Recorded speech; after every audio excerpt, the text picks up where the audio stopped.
Hello and welcome to the TriathlonDan YouTube channel. Welcome to a video all about my 2020 time trial and triathlon race bike setup. That's a mouthful. I'm going to talk you through the exact spec, what parts I've got on it and why, what I've changed over the winter for this year and why. But first, we're going to cut to a little bit of hopefully super sick slow-mo. Please go easy on me, I'm an amateur, this is my first go. Let's roll.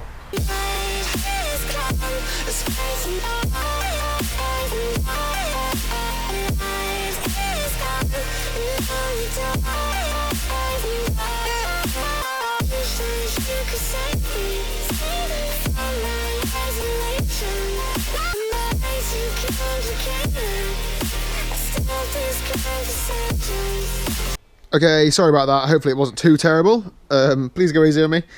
Let's start with the heart of the bike, so the frame. As the massive letters might give away, it's a Planet X. It's a Planet X Exoset 2. Now this frame is actually probably, I don't know, 8 years old or so. I bought it second-hand off eBay. A bit dodgy buying carbon frame second-hand, but whatever.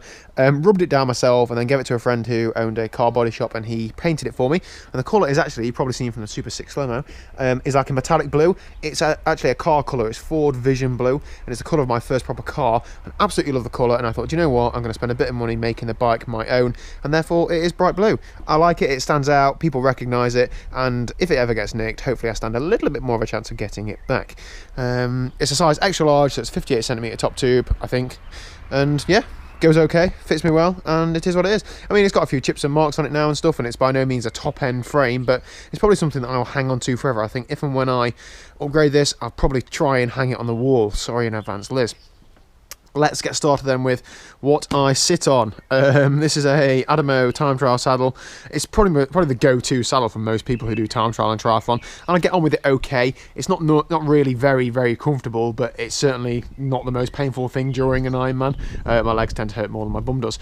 Thanks to Dean Eason for giving me a little top tip a few weeks ago, putting a little cable tie in between the nose. You know, if this is too wide for you and it rubs your legs like it does mine after a good winter, just drop a cable tie around the front and it pulls it in a little bit, which sometimes is just enough to stop it being annoying. I will also pretty much always run a rear light. Accidents happen even in races, and a little bit naughty, you're not really allowed to do it, but if you put the light on while you're in transition, if I can ever get this working, if it's like that, you say you start your swim, you come back to your bike and that's flashing, well, you can probably find your bike a lot faster and run to it, not look a fool running around transition. However, some eagle-eyed technical officials will probably turn it off or tie you off, but if you get away with it, then that could be a good shout. Let's get started with the cockpit then. Starting from the stem going out, yes, I know I need to cut that. I have only recently this winter gone down the steerer tube there, so I will be getting rid of that. This is just a bog standard aluminium stem. I think it's 13 centimeters long and it's a negative 17 degrees, so it probably gets it down to just below flat. I wanted to get a bit lower and this was what I had to do so. Going up to what I put my arms on, these are Aero Coach armrests. Now apparently, not sponsored for any of this, by the way. Apparently these snap and you face plant the floor. I don't really know if that's true or not. Somebody has told me and shown me that that is the case, but I haven't really had any issues with these, so I don't know whether it's worth getting rid of them or not, but, who knows. The pads, I made these myself with a bit of 8mm foam. It's really soft and comfortable. You don't feel any of the bolt heads through it or anything. You'll notice that I've sort of gone for like a praying mantis position, so I have done so with some USE 40-degree bars. Now these are actually flipped the wrong way around. You really struggle to get hold of the ones that look like this, so therefore I bought the ones that are the other way around and just flipped them. But it did mean that I had to DIY some little holes underneath to put the cables into, but whatever. I haven't at the minute got any bar tape on there. I do run bar tape on my time trial extensions, only a little bit on the sort of top couple of inches, but I will put some on there. I've just been fiddling around the cables that much, I haven't got around to it. I also wanted to show you two different setups I've got on the front for the armrests. Now you'll notice that this one is slightly further in than the other one. That's because I've got a different setup. Now this is the old setup. So this is an Aero Coach angled shim, and then underneath there you have like an angled spacer and the bolt. What I found was when you tighten it up, because this bracket here holds the pole on, you have to have it quite tight so that the pole wobble in. It splits the washer on top and then the pole comes loose, and that's not good for anybody involved. This bracket here is made by a gentleman called Jason Swan on the Time Trial Forum. Shout out Jason, thank you very much for these. I think they're 60 quid or 65 quid. But basically they're machined out of one piece of aluminium and they're perfect. They've got the built-in angle. They bring your pads slightly in so you can go as narrow as you like, or change the setup so you can flip them around and come out the other way if you wanted to. But they're absolutely great. And what it means is, because the base is flip like that, and the threads are like that as well. You can put the bolt heads in flat against the armrest, and therefore there's no need for an angled washer or anything. It's a lot tighter fit. It's a lot better in my opinion, so cheers for that. Base bar is a Selkoff, basically the Planet X own base bar. Not the ones that came with this bike. These are, I think, the third or fourth set of base bars I've had for various different reasons. Basically, I'm an oaf and I keep breaking things.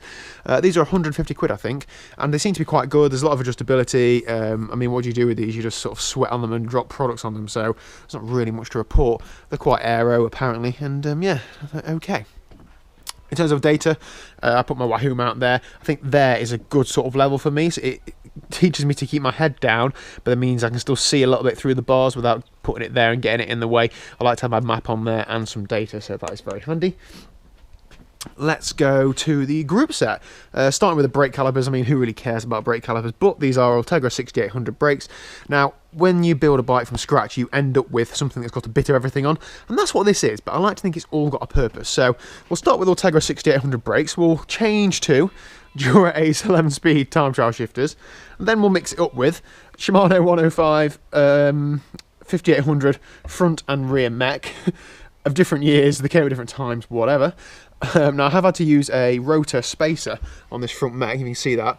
This is a little block there that brings the front mech backwards. Because I'm running quite a big chain ring on the front, that mech was fouling the rings, basically the teeth, and it wasn't shifted. So that was about 30 quid for that little spacer. How annoying.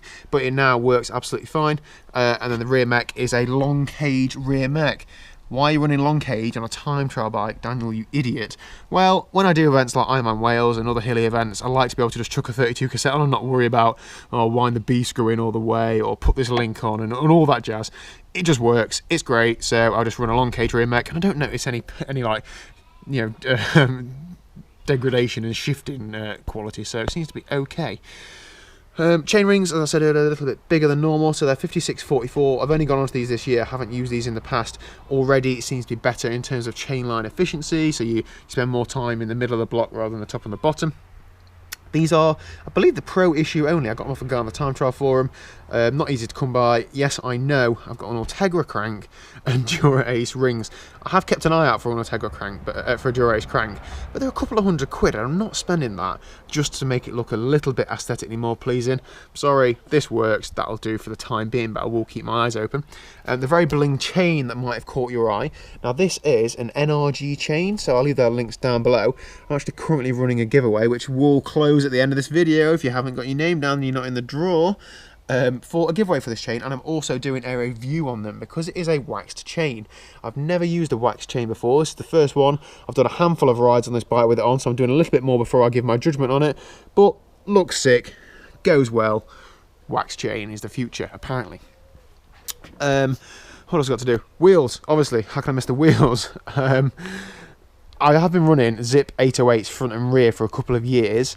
They are 2016 models, and I pair them with Continental GP-TT tyres. Now, these are a good balance of rolling resistance, aero, lightweight, and puncture protection, in my opinion.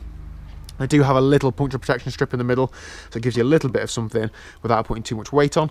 Now, the rear end, obviously that's not a Zip 808, that's a Zip Super 9 clincher disc. I have been after one of these for a while. I've only recently got one because I was looking out for one of the right location, right condition, right price, and so on. It took a while, but eventually got hold of one, and that has come with a Continental GP Supersonic tyre. Now, these are even more lightweight than the GP TT tyres as I've got on the front.